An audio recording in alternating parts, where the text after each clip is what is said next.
Welcome to the Board Game Snobs podcast. Critically harsh reviews with a touch of class.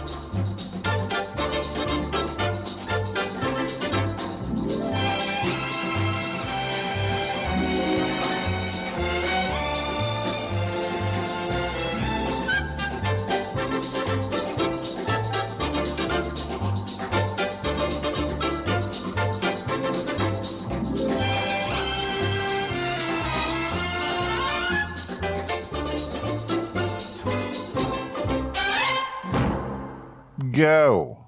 Mm-hmm. Are you ready? Welcome. Or was that too soon? Welcome. No, I'm ready. I'm ready. This is the Board Game Snobs podcast. Probably the best podcast you're going to be listening to right now because your power might be out for all I know. We're recording this before the great ice storm of Oklahoma, the biggest storm that has ever hit this area in the past 30 years, according to the records book. Arctic blast. Tundra type temperatures. What is a tundra? It's a big truck made by Toyota. That's all I know. I know, but what is the... Hang on a second, I'll look at that. What is the definition of a tundra? Because people keep saying tundra. It has something to do with like plant life. Like if grass is growing beneath the ice, it's a tundra. A tundra is a type of biome where the tree growth is hindered by low temperatures and short growing seasons. Yeah, the term tundra exactly what I said. comes from Russian with a word that means uplands or treeless mountain tract. So it's so cold. So cold. So tundra. Frigid temperatures. Ice cold. Shoulder diving. Iceland. Chrysler. Valdi. Andre Ice Cold 3000. Get that? That's that. You'll Hey be Ya shivering. song. That's why you're shaking it because you're so cold. It's the Polaroid. I don't know where I'm going with this. I'm just saying it's about to get super cold, so we're putting this podcast out so that maybe when we lose power, we might not have time to record. So there you go. Give us emails. boardgamesnobs, gmail.com. Give us emails. Give us emails. Don't send them. We want you to just hand them to us. Give us those sweet emails. Those are called letters. What if somebody wrote us a handwritten letter? I've gotten handwritten letters from fans. Whatever. As have I. You're not the only one. I got a postcard that Armin Trout sent us that little wooden thing. Nothing quite says here, look at this picture, than the postcard. I'm here. I want you to know what here looks like. Well, Postcards are a wonderful thing. It wasn't a postcard like that. It was just a postcard like, hey, get well soon. Send us postcards through the email. That's the best. Scan them in. We want them immediately. That's the best kind of postcards. So we were going to talk. We was going to do some emails. I was wanting to read some emails from the fans. Is that what you're going to do? You have something else you'd like to? Well, I've got some interesting facts for you. No, okay. Go ahead and hit me with them. Did you know that all armadillos live in Central and South America? Except for one. Do you know which one?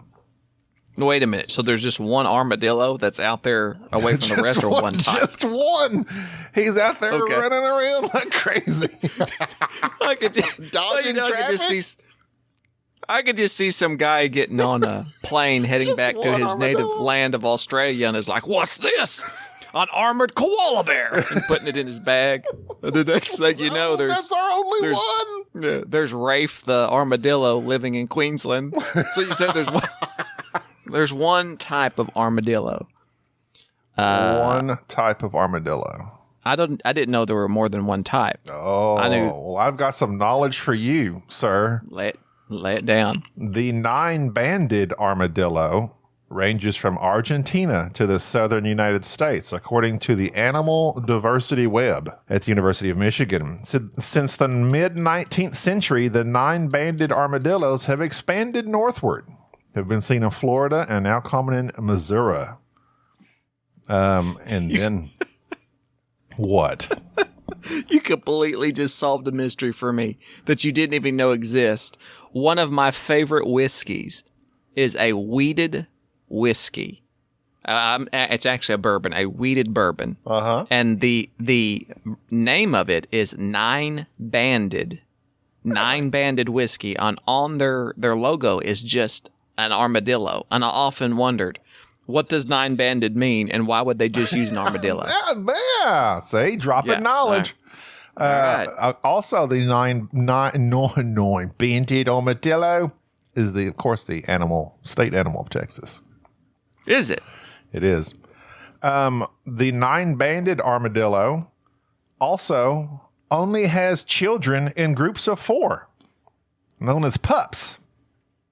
They only will have 4 children at a time, all of the same sex. Isn't that weird? Weird stuff. So you were curious about the variety. There are 9 genera and 21 species. Let me name off some of these for you. There's the 9-banded. There's the 7-banded. There's the greater fairy. This one, I believe, is related to Enrique. The screaming hairy armadillo.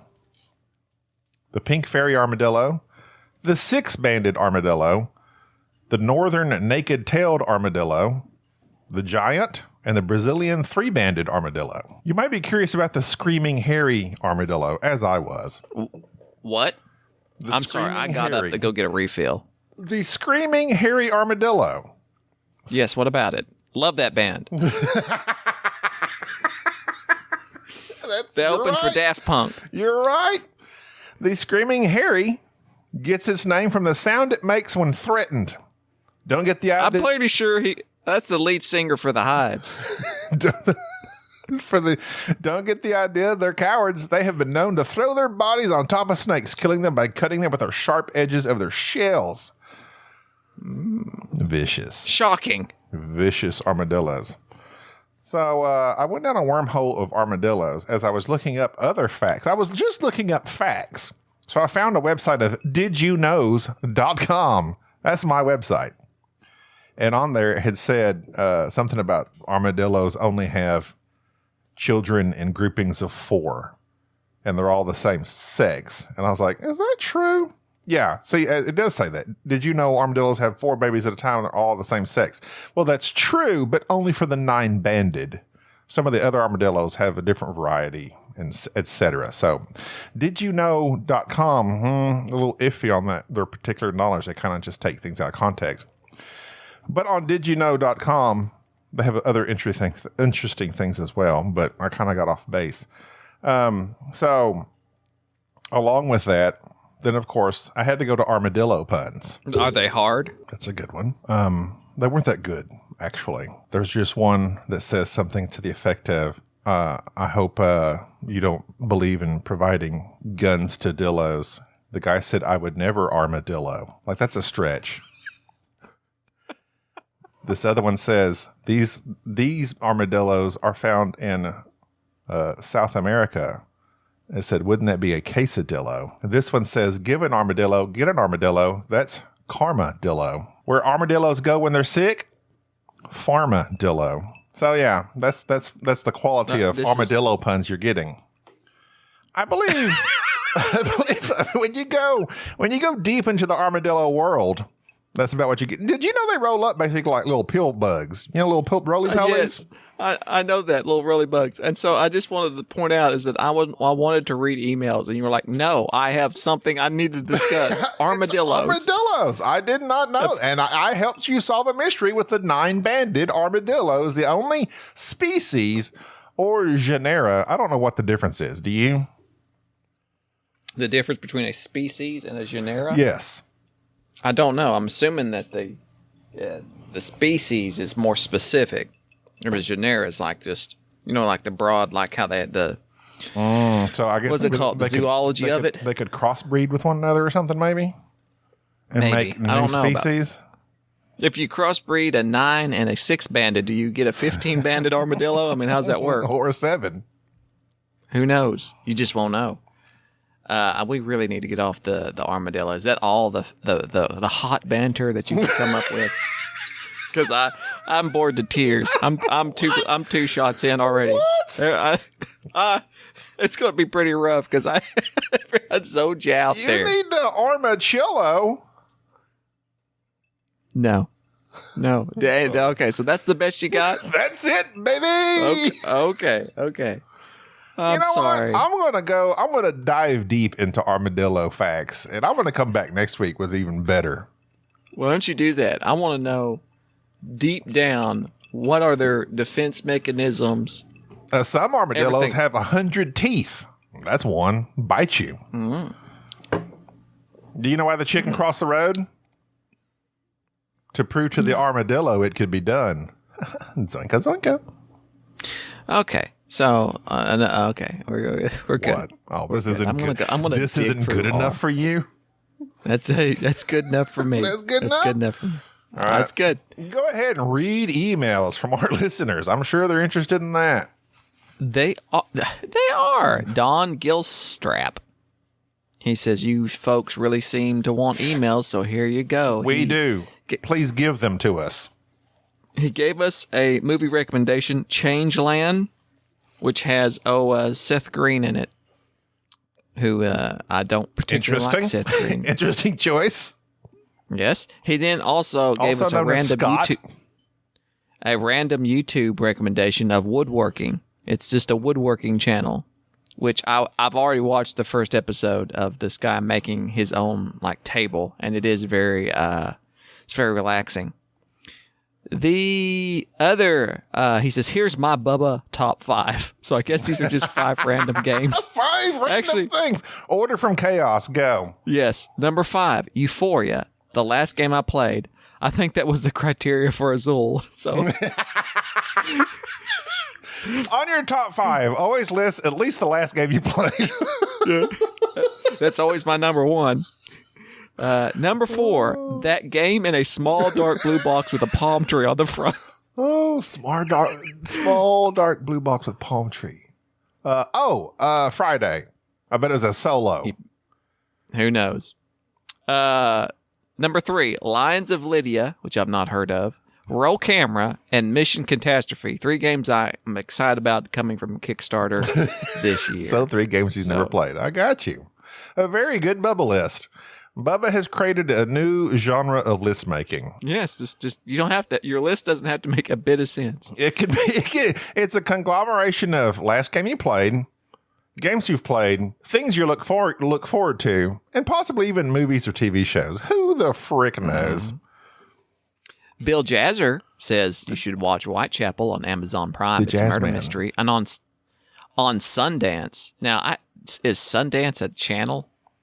Yes, it's right Sundance. next to the Butch Cassidy channel. Okay, so this Sundance, I guess, shows foreign films because he recommended The Bureau and Deutschland 83, both. AKA Germany 83. German with, yeah.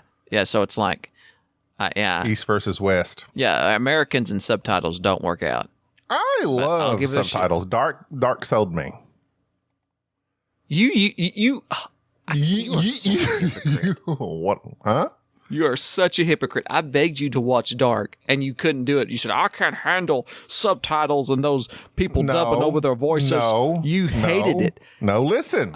Listen. Pretty sure you said that on the podcast, too. No.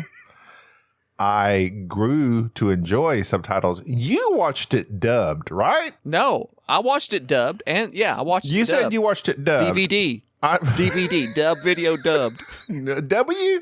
A big W on it. Dubbed. If you get that joke, you're good. No, I can't do the dubbing. Like you said, much like I got used to the closed captioning, you got used to the dubbing. And I tried to get used to the dubbing, and I couldn't do it. It just I'm into dubstep now. What is dubstep? It's I don't know. It's a weird variety of music that I don't really think is popular anymore. It's not. I mean, it was popular back in the day with bow bow bow bow bow bow bow bow, like lots of heavy bass. Oh, dubstep is a genre of electronic dance music that originated in South London in the late 1990s, characterized by sparse syncopated rhythmic patterns with prominent sub-bass frequencies. Sub-bass is what gets you. I prefer the species. But I don't mind closed captioning. Dark sold me on closed captioning because it's like when the story's good, you will read the heck out of that thing. Also, one I want to add to my list that I hear is all the rage right now, and I believe it is a French show about a thief called Lupin, Lupin. Not Lupin Louis, but just Lupin, Lupin. I believe there are some animated shows about Lupin. It's like he's a French thief, apparently. The retelling of the classic French story of Arsène Lupin, the world-famous thief and master of disguise. Lupin. That makes more sense than Lupin. Lupin Louis. Hey! Lupin Louis. He said something else in his email that I was going to reference. What was his references? Oh, Whitechapel. When I read that, for some reason, my brain converted that to Broadchurch. I don't know why. Too. It did? Okay. And I was thinking, seen it. It's fine. It's good. Jerry liked it. Not for me. But Whitechapel, I don't know what that is, I don't guess. I mean, I assume it's something to do with Jack the Ripper? Brett Ransom says, I finally brought Circadians last week. It's good stuff. Took me a bit of time to figure it out between helping my students in remote teaching situations, but I really enjoyed it. All right. Good for you, Brett. Finally. Circadians is good for you. Circadians is probably going to be in my next top 10 list. Michael Vanoy quit emailing me to watch WandaVision. I'm not doing it. It's good. But if you don't watch Marvel, you won't care. You just won't. So don't worry about it. Sorry, Michael. I agree with you. I literally just, me and Sade just watched the last episode. It's like, wow. Wanda, her powers are insane. What's going to happen next? Let's see. Today is what? The 13th. So that's we just watched the last episode. Really good. Jerry won't watch it though. So move along. Well, I just don't understand why. I keep hearing some crazy things about it, and I don't want to. I mean, you won't like it because you don't know the characters at all, and you don't know what it's even based on. So why? Seriously, if you don't know the movies and where it's coming from, it's like you'll be completely lost. Well, I'm working on it because remember, I took home Marvel's Champions from you, so I was trying to learn it. Oh, did you play it? I watched a watch it played thing or how to play it here just before we got on, and I was disappointed to see that there is no Wanda in this, and nor is there the Paul Bettany character. What's his name? Vision. 2020. Yeah, Vision. Yes. 2020. I don't know. I knew it was something with eyesight. That's good. Something I used to have. I'm vaguely off these days, though. I was trying to learn Marvel's Champion because I want to play it. Marvel's Champions is one of the, I keep thinking I'm saying Marvel's. It's just Marvel Champions. Like, it was a huge hit. People raved about it. I tried to get it. I played it 3 or 4 times. I'm like, I don't get the buzz. I didn't get it. I wanted to get it. I didn't get it.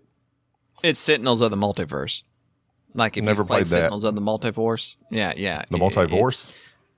Yeah. Nope, Sentinels of the Multiverse. It's basically a card game that was all based on these generic Marvel and DC characters. That was a big Kickstarter back in the day that has the same mechanisms and living card games, right? Huh? Living card game? Are they LCGs? Because you can buy all these booster packs and stuff, right? Well, yeah, or am I that's off? basically and Sentinels of the Multiverse. I had like the base box, but you could buy other various packs with it and expansions and so forth. And I played it and it was fine, but I just don't get into LCGs. And this Marvel's Champions, like as soon as I'm reading through the rule book and watching the video, I'm like, oh, they basically have just taken the idea of Sentinels and just waited around till everybody forgot about it and then like, hey, we made a game. Hey, this is it. Sentinels of the Marvelverse. How about that? Shout out to our good friend and designer, Dan Hughes. He's been on BBC North, East, South, and West plugging his board game. I guess he's becoming world famous. He's going to get the big head. He's going to act like he doesn't know anybody now. He's finally up to par with everyone else around him. I I don't think Delicious Toes has ever been on British television. Well, he has now because he introduced the clip. Oh, well, still, but nobody knows who Mike is over there. They didn't have his name on there. He just like randomly popped up and says he played the game. They're interviewing Dan on everything. Like he is the because there's nothing going on in England. There's nothing going on. He's like one of 3,000 people over there. So he did something. And England's excited. He's the new Spice Girl. He's Grumpy Spice. Grumpy Spice. I was going to say that, but you got there first. Gravy Spice. What would his Spice Girl name be? Name the Spice Girls. There was Posh, Sugar, One Eye, Left Leg. Why is it we all know Posh first? I think she's the blonde one, isn't she? No, at the time she was dark-headed, a brunette. Hang on, Ginger, I'm Googling it. Scary, and Sporty. Baby. Posh, Ginger, Scary, Ginger. No, I said Ginger twice. Baby, Sporty, Sugar, Cinnamon, Papaya. Don't forget turmeric. Paprika, turmeric.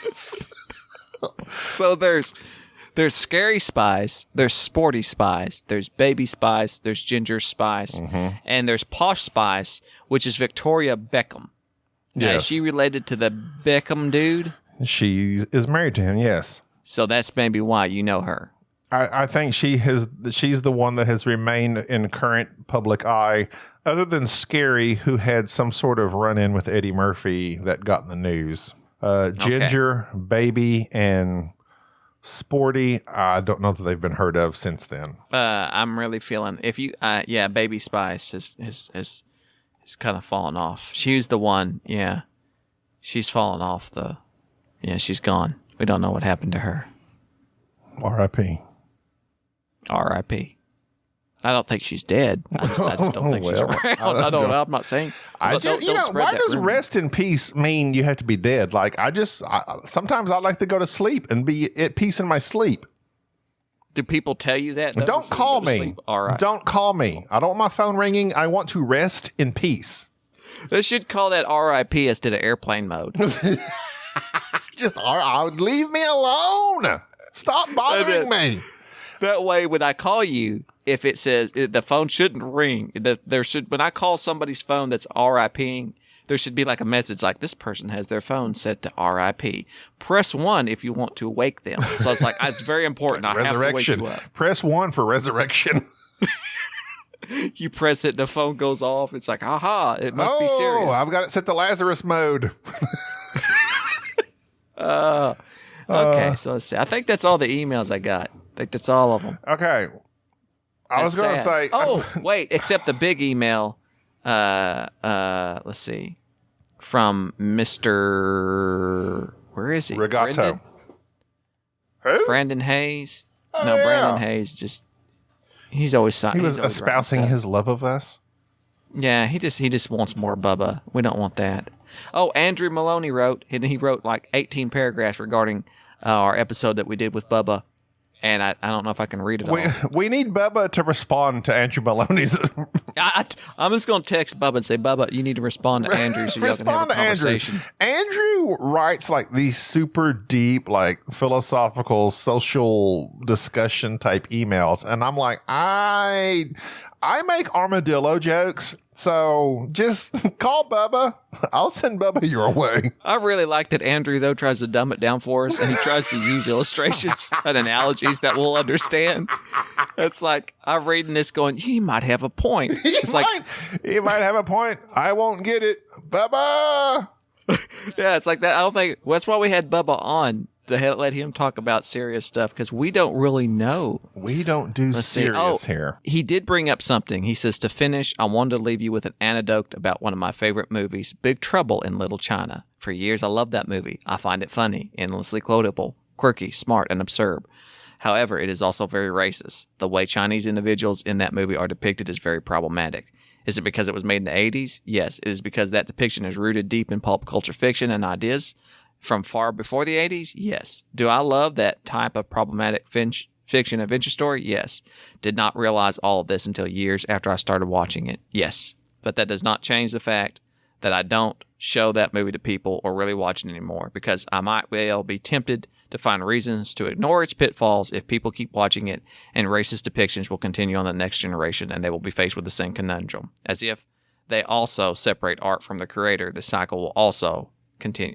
The cycle will allow these racist depictions to exist indefinitely. He was talking about separating the artist from their work, and Bubba made that comment that you can, and we kind of went around that, but basically saying that some stuff you can't separate the creator from the artwork in certain depictions.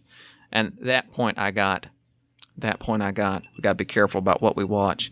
And fun fact, I've never watched Big Trouble in Little China. I watched it because it was an 80s show that people love, and I didn't get it. I mean, now, is that I the one love with Kurt Russell. It's got Kurt Russell. It's not Swayze. No. It's Kurt Russell. Okay. Kurt Russell, I've always preferred Kurt Russell over Swayze, because Kurt Russell was like the smart aleck, cocky, arrogant, funny one. Swayze was just like super cool. Swayze just was one-dimensional cool. The way he caressed Demi Lovato. No, Demi Moore. Demi Moore's hands as she shaped that clay on that claying pot. That's iconic. He was in, I have never seen, what's the movie where he's a bouncer? I don't know. I'm blanking. It's like one of his other biggest hits. It's like Ghost is number one. Or is it Dirty Dancing? Probably Dirty Dancing is his number one.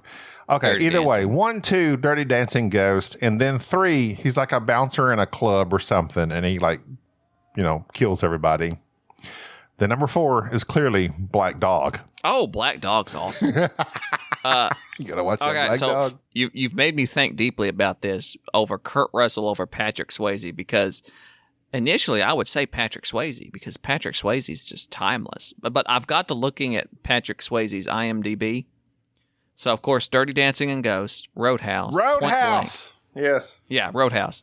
Point Break, Red Dawn. Oh, I did forget about Point Break. Yeah, so there's some good stuff in here. But he always played the cool guy. He was always the cool guy.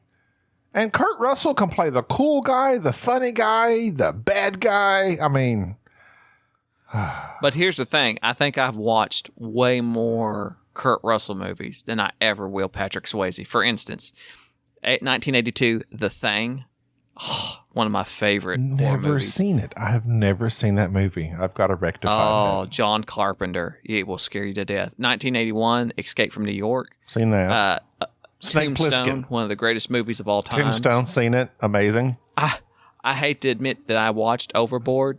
It's just one of those weird. Of course, Backdraft. I've watched. Is that where he met Goldie? Yeah, I think it was. He played Elvis back in the 70s. Tango and Cash. Me and my wife. Don't forget Tango and Cash. Tango and Cash. Stargate. Oh my God, Stargate. I watched that in the theaters with Ultron was in that. Yes, Ultron was in that. Back when he was not so ultra. He was just Monotron. Monotron was in that. That was it. Then he went up to Stereotron. Then he finally went to Ultra 4K. I was once Monotron.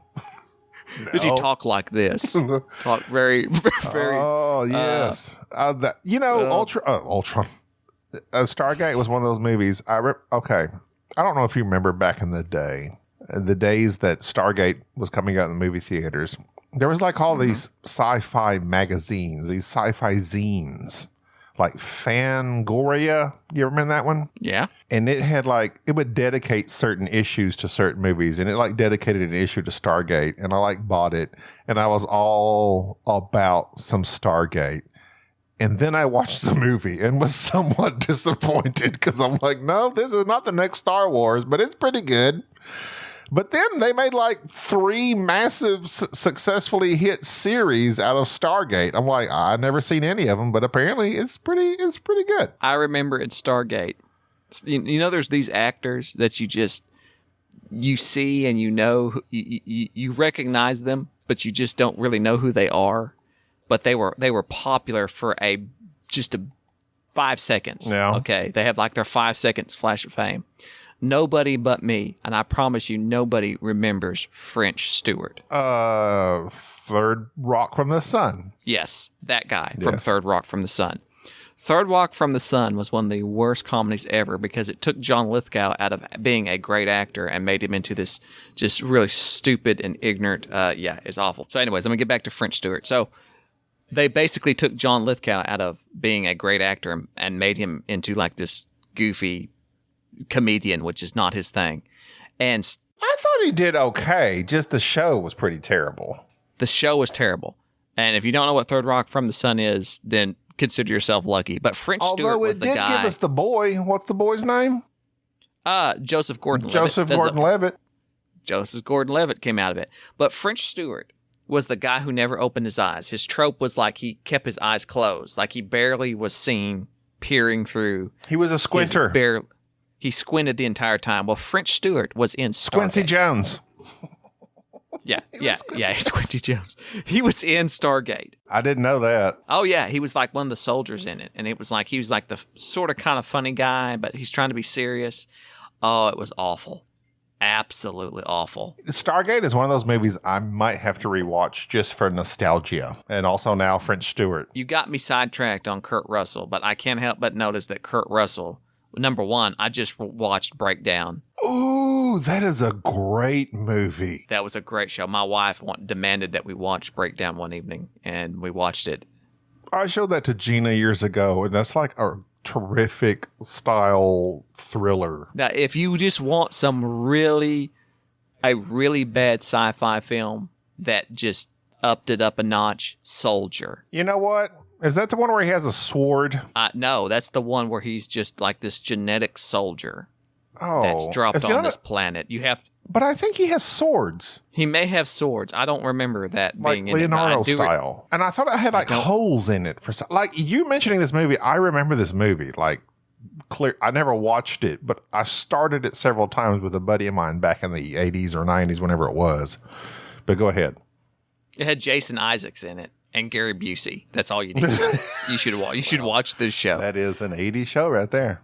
It's not even the 80s. It was made in the late 90s. Oh, really? Soldier was late 90s. Yes, Okay, well, Soldier was late. That might be a slightly different movie than what I got to check it out. I love Kurt Russell, and I always thought he is the type of character, and his characters in his movies are the type of characters I like. Probably because I always lean towards the comedic star, that has a comedy side. Kind of like a funnier Indiana Jones. Like if Kurt Russell had been born later, I think he could have pulled off a great Indiana Jones. I can't help but see here in his IMDb that Kurt Russell is purported to be in Fast and the Furious 7.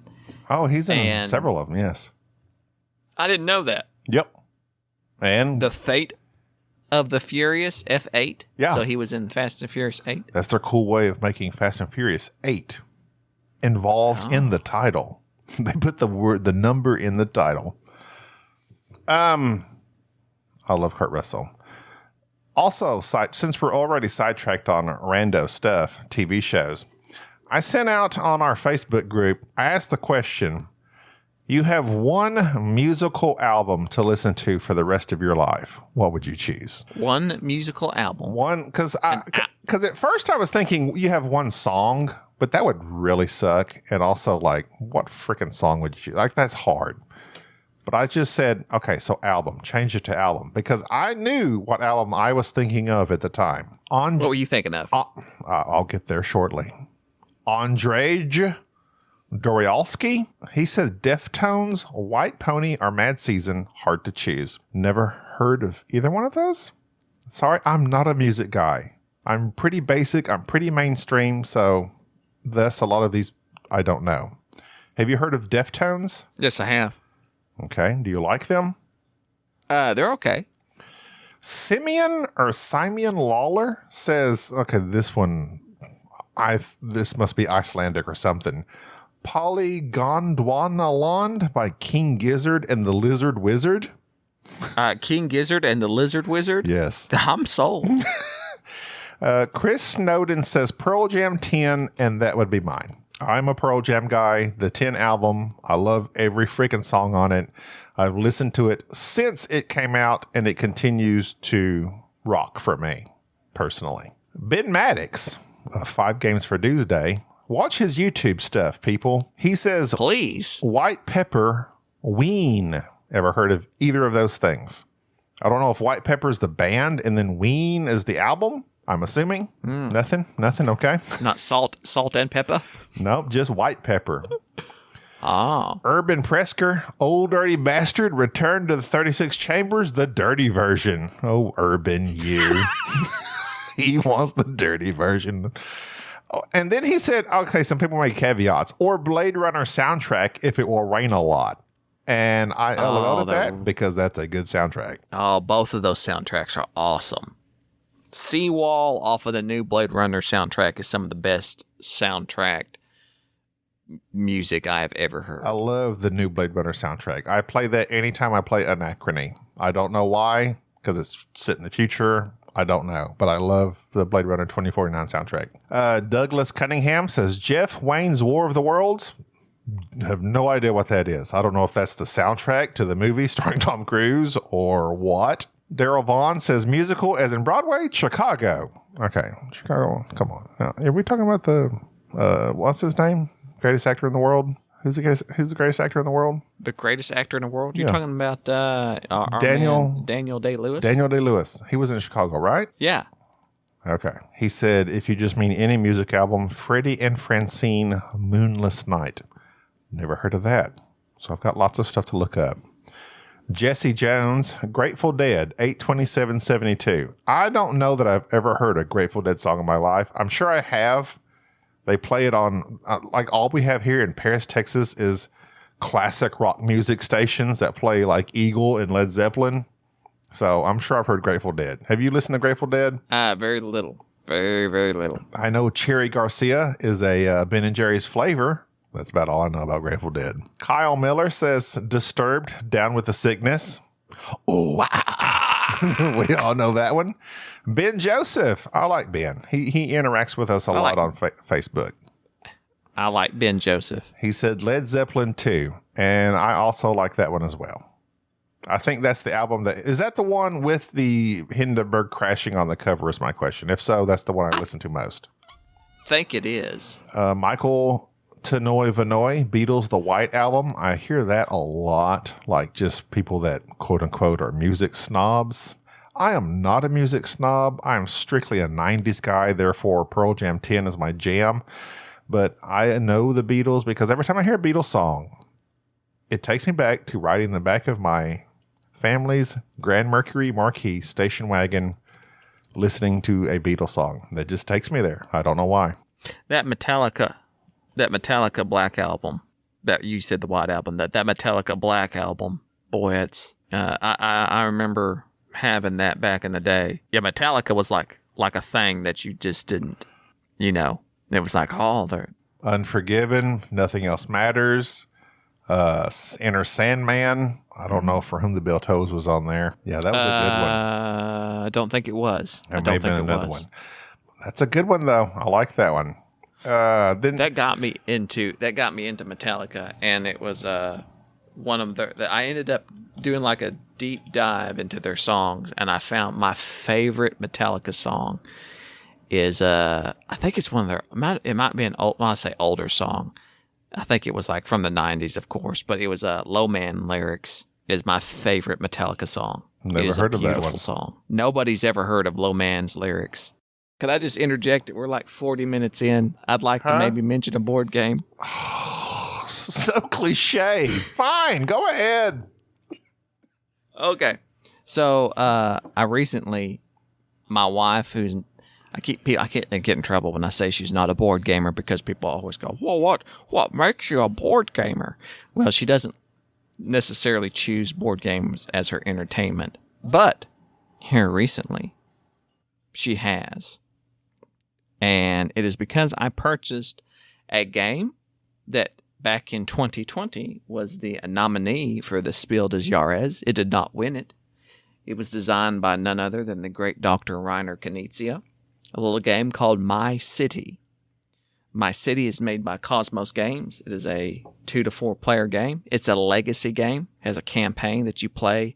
I believe there's 24 rounds in this legacy game. You have to play 24 rounds of the game, if I'm not mistaken. Let me think about that. Does that sound right?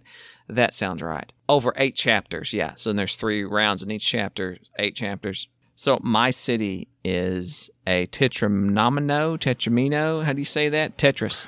Tetranomino, polyomino. I never know. You always say tetra, and I always hear poly, so I don't know what's what. Are you eating a cookie? Yeah.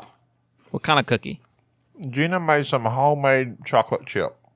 Okay, I thought for a second there on the camera it looked like raisins, and I was about to call you out on that if you're eating raisin. Okay, there it is. I despise... Oh, wait. Sorry, I turned myself down. I despise raisins.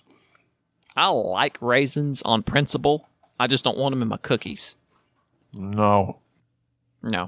Macaroons are where they're at. Anyways, long story short, My City starts off where you can play it as a one-off game. But the legacy campaign of it is the players have their own little personal player board, and you are placing these Tetris-like pieces out on the board of 3 different colors, and you're trying to arrange them in a certain way they'll score points. And not to spoil anything, but over the campaign, the rules change. You get different shapes. You get different types of buildings. You're adding stickers. You're doing things, and there's these small little rule changes. My wife freaking loves this game. Wow, very nice. I would go as far to say that this is her favorite game. Really? I'm allowed to quote her. She has said, she has said. Her lawyers have signed off. Yes, she has said, and I quote, "This is the perfect date night game." And when questioned as what makes this the perfect date night game, she says that the base game, the initial rules are very simple. It's very easy to understand. And then progressively, every time you play a game, a new rule gets changed. And you keep track of the score because there's going to be an overall winner at the end of the game. But your boards change. So like the first place person scores so many points, but the person who placed last, they get also an advantage. They get something added to their board or taken off their board or something that allows them to maybe next time, kind of like a catch-up mechanic. But each game is different, where you start placing your little city pieces, which is basically what it is. You're building this city, trying to build these shapes. On Rock and Roll? And yeah, you are actually. You're trying to build them on rocks. Fine Because foundation. if you have rocks exposed, and you lose points. And the game's very simple. You have a deck of cards. You flip over a card. It shows a picture of a city, of a piece that's a certain color and shape, and you have to play that shape. That's it. It shouldn't be as fun as it is. I hate these Tetris type games. Jerry, stop. Just I hate stop. You hate every mechanism, and then you love the games. All right, name one Tetris game I like. Name one. You have said this about so many. I haven't. keep track. You like Patchwork? It's okay. We've had this discussion, but go ahead. You don't know me. I do know you. My City's good. I would go the far as say that if you're married and you have a significant other that doesn't like so board- we have to be married to play this game. Yeah, don't be living in sin. This is a marriage-only game. You should say, honey, I think we should get married. And the box should be of My City. That should be, let's make it official. And change it to our city. I bet you half my stuff this is going to work out. And then you open the box. As you go through the box, there's little envelopes that open up, and that tells you the rules. And when you get to the last rule, when you open up, it's a prenup. Mm-hmm. Anyways, that will tell the tale. The game itself is very simple to learn. There's nothing real special about the components. The artwork's very blah. It's just, how do you make Tetris look good? I really want to play along these lines, that Isle of Cats that everyone was raving about last year. And is Calico also along these lines? Is it a polyomino type thing? Because I hear everybody talking about Calico. Maybe it's just my brain because it's about cats as well. But you know how I feel about cats. I love cats. I played a new game too. This is not a competition. You don't have to be like, I do it too. You're not the only one. You think you're better than me? I am. You do? My city. Yes, you do. It's good. Let me just finish off my thing. If you have a significant other, you should buy my city. If you don't have a significant other, then our solo games. Maybe you should work harder. Maybe you should better yourself instead of playing board games all the time. And maybe you'd have a significant other if you would like work on yourself, go to the gym, get a job, shave that neck beard. You'll find somebody. You'll find somebody, Trevor or Travis, all you weird, Jeff. all you guys out. Jeff. Oh my God. Don't even bring up Jeff. I'll tell you what. I played Can't Stop, Won't Stop. Did you stop? No, I won. You won? Can't Stop, Won't Stop? I won Can't Stop, Won't Stop. Tell me about Can't Stop. Apparently it's an older game. You're rolling die. You're rolling 4 die. You divide those into groupings of 2. And Masterful. On this board, you have these spots 2 to 12. You place these cones that are your runners. Depending on your die roll, you divide them up and you choose a spot to go into based on your die roll. And you keep pushing your luck. When I say Farkle, is that like something everyone knows? Does everyone understand Farkle? I've never played Farkle. Had you ever heard the game, though? I've heard Farkle, but I myself have never Farkle. It's a game, I think it was basically kind of along the lines of like a poker-style game. Like if you got 2 of a kind or 3 of a kind, you could keep rolling. Or if you got a straight, you could keep rolling. And you just pushed your luck because all those different things meant points. So if you got like 3 threes, that was like 300 points. If you got like 1, 2, 3, 4, 5, that was like 500 points or something. I don't remember the rules of Farkle, but it was just a push your luck die rolling game.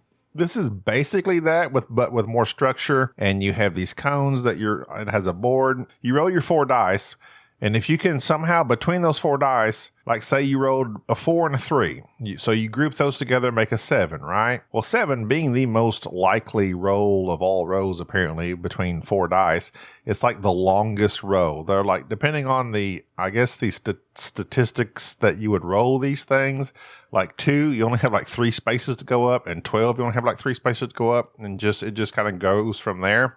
So 7, you have like, 10 spaces to go up because you roll 7s all the time with 4 die. It's easy to make a 7, 5, 1, 6, 5, 2, 6, 1, 4, 3, etc. I really liked it. It's a silly game. It's a die rolling game, but I can see it being lots of fun with your, friends and family. And it's okay. I've played it. Did you play it on BGA? I played it on BGA. Speaking of BGA, I love BGA. BGA.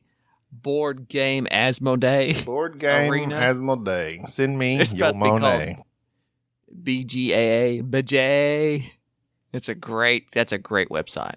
And I'm kind of hesitant that now they got bought out by Asmodee, that I hope nothing changes, because in the past, BGA has been this nice little community of friendly people, like 5 million users. I didn't realize they had that many users. I didn't know there was that many gamers in the world. Well, it's an easy website to get on and to enjoy just a nice light game. You can play Yahtzee on there. All their stuff is very well implemented. Also, along those lines, we played Alhambra. We did, and we enjoyed it. I haven't played Alhambra in many, many years. I bought it when I was first getting into the gaming world, along with Ticket to Ride and Carcassonne. Played it, enjoyed it, but I don't know, something kind of fell off for me, and I ended up selling it. But I guess it's been long enough. It was like new to me again, and I played it again. I'm like, oh yeah, it's pretty good. It's a pretty good tile laying game. It's a tile laying game, and you know how I feel about tile laying games. I'm sure you hate them, except for this one. No, Alhambra's okay. But it's like tiles. Who wants to lay tile? I don't know. A tile man? Not me. It tires me out, and I just don't. Yeah, it was okay, but it's weird to see BGA get bought out by Asmodee, because I wish Asmodee would buy us out. They're buying everybody else out. Hey, Asmodee, we're open. We're available. Pay us off. Just send us some money, and we'll talk good about your games. Is that how that works? I mean, that would be all of them, right? Who do they own now? Fantasy Flight. Okay. Oh, we shouldn't knock Marvel Champions because it's made by Fantasy Flight. That's why they're never going to sponsor us. Well, we got to get back on the good side. All right. Well, I think we went about as far as we can go on these subjects. Are we done? Let's go back to armadillo talk. No. Okay. I'm done So with there's armadillo 9 talk. genera of armadillo. 21 species. Mind blown. I'm Gabby. Yes. That's Jerry. Bye-bye. This is a great episode. This was a train wreck. Did you know a bear has 42 teeth? Thank you for listening to the Board Game Snobs. Stay classy.